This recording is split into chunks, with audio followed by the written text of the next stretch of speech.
Hey guys, welcome back and congratulations to those teams that have advanced to the Champions League final. No spoilers here, even though I spoiled it in the title. Before we preview that, however, we'll look back on the semis in this video, plus happy to say that we'll have a double upload today. This review, and then reviewing my preview and predictions for the semis, and then putting in some added thoughts, some extended thoughts on the semifinals, and what went wrong for PSG, etc. Oh, there's a spoiler. They've finally done it. Manchester City have made their first ever Champions League final after they defeated PSG once again. 2-0 on the night, but 4-1 on aggregate. This was a great performance from City. A City side that are operating at the highest level while Pep continues to get everything right, it seems. He's received plenty of criticism for overthinking things in the past. We won't go into that, but he has consistently gotten things right this season across all competitions, and certainly in the Champions League. This has been, a great example of perseverance during Guardiola's time at Manchester City. But let's get to the match now. 24 hours prior to the match even kicking off, it looked as if PSG's chances were slim at best when we saw Mbappe getting off of the plane and not looking overly comfortable thanks to his calf injury. And when the news of him training separately from his teammates broke out, like this team's chances of winning, Mbappe's chances of playing were slim at best, and that is a huge loss for PSG. Taking Mbappe out of the attack is a massive downgrade. Yes, he went missing in the first leg, as he sometimes does, and consistency in that regard is something he needs to address. But even just his presence on the pitch helps PSG in the attack, especially when Pochettino goes with Icardi as opposed to Moise-Kean. Because the drop in quality from Mbappe to Icardi was astounding. The man had 16 touches of the ball all match, failed to make any runs to draw defenders, attempted just a single dribble, that failed, and lost possession 5 times. And was hauled off after 60 minutes. Moise-Kean would have offered a more like-for-like replacement, in my opinion. He has the speed to get in behind and take some of the pressure off of Neymar to run at defenders. But I guess that's the benefit of hindsight. I'm being a hindsight merchant here. Just like the first leg, City didn't start incredibly well against PSG, but they gained composure as the match went on, and their defense grew to become dominant throughout. In the first half, Di Maria nearly capitalized on a mistake as the Hailstones made any attempt at passing a real difficulty, but with the goal at his mercy, his strike curved wide. How different would the match have been if that had gone in? Well, based on how City's defense played, probably not very different. They were imperious throughout the match, blocking shots and crosses heroically, twice with their head if you're Ruben Dias, putting in last-ditch tackles on Neymar and shutting out Di Maria, completely isolating Icardi and making him even more ineffectual than he was left to his own devices. This defense, coupled with the master of tactical fouls and getting away with it, who is Mr. Fernandinho, of course, they gave PSG very little joy. Beyond Neymar taking on 3 or 4 players on his own to set up an opportunity, they struggled. Those struggles led to 14 attempts at goal, none of them on target.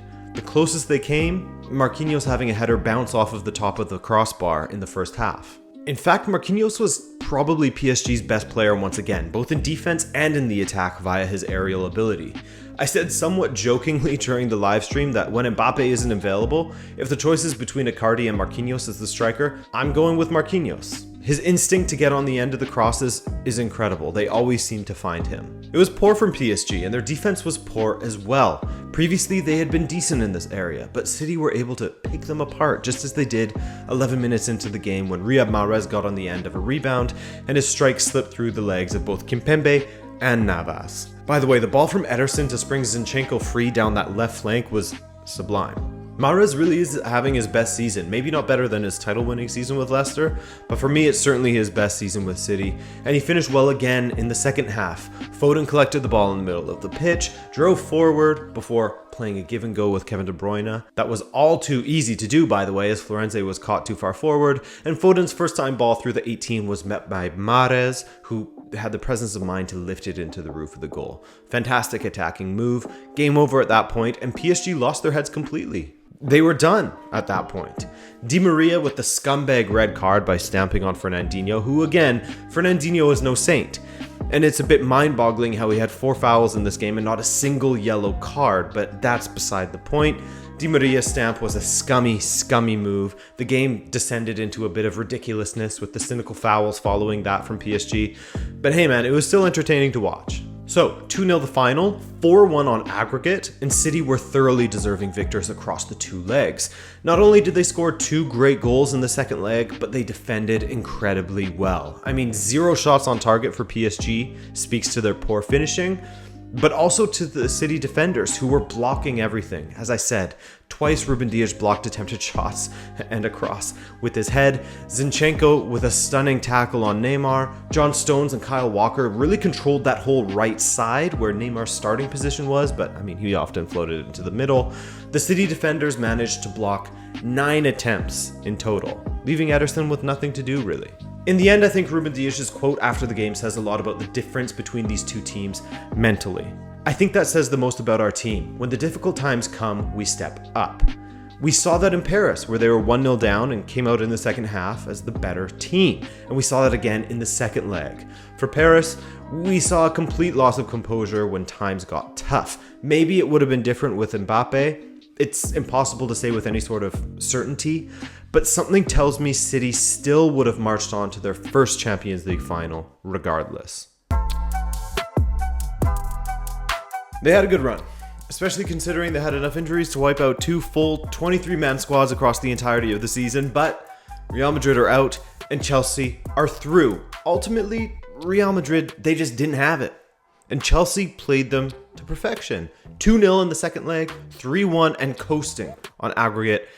And thoroughly deserved as well. I don't think there is any Real Madrid fan out there, any reasonable one at least, that could come away from these 2 legs and say that they were the better team. Most often, the better team wins. Most often, not always. And I think you can absolutely say as much about these 2 semifinals. The best teams won. Oh god, here come the, wow, this guy hates Real Madrid comments.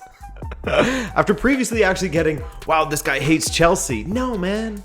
I'm just saying what happened. Or when it comes to previewing, just saying who I think will win, not who I want to win. It's fine. The only team I want to win is Benfica. Anyways, Thomas Tuchel has become the first manager to guide 2 different teams to a Champions League final in consecutive seasons. How did he do it? Honestly, it was a managerial masterclass from Thomas Tuchel. And it started with his team selections. In knowing that Eden Hazard would be starting down the left flank, instead of going with a more attacking option such as a Hudson-Odoi or a Reece James as the right wing back, someone who would be pushing forward often, he went with a much more experienced and defensive-minded Azpilicueta, who would stay back, stay disciplined in staying back.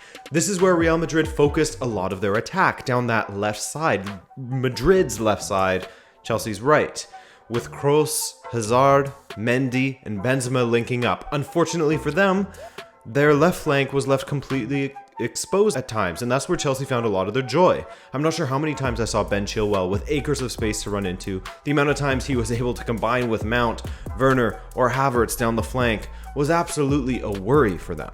Chelsea got their goal thanks to some great passing from N'Golo Kanté and Werner. Werner, by the way, his passing was great in this match, and with Kanté playing Havertz through, his chip went off of the bar, leaving Werner with an open goal to head in from a yard away. I saw Joe Devine tweet that was a Rocket League goal. It really was. It was great passing and movement from Chelsea, great anticipation from Werner, but the same can be said of Real Madrid's defenders, who were lackadaisically getting back, all ball watching as Havertz dinked it over Courtois. Werner has been involved in 3 goals in the last 4 matches now. That's much better. As far as chances for Real Madrid, they came via who else but Karim Benzema, the one-man attack, as I thumbnailed for my video, though Modric was there to support him. He and Modric were the only ones that really did anything of note going forward for Real Madrid, while Mendy, the keeper that is, Edouard Mendy, made 2 fine saves against Benzema. After that second save from Mendy, the header from Benzema, it felt like perhaps Real could get back into this match and steal a goal. But it just wasn't meant to be for them because Chelsea were too good.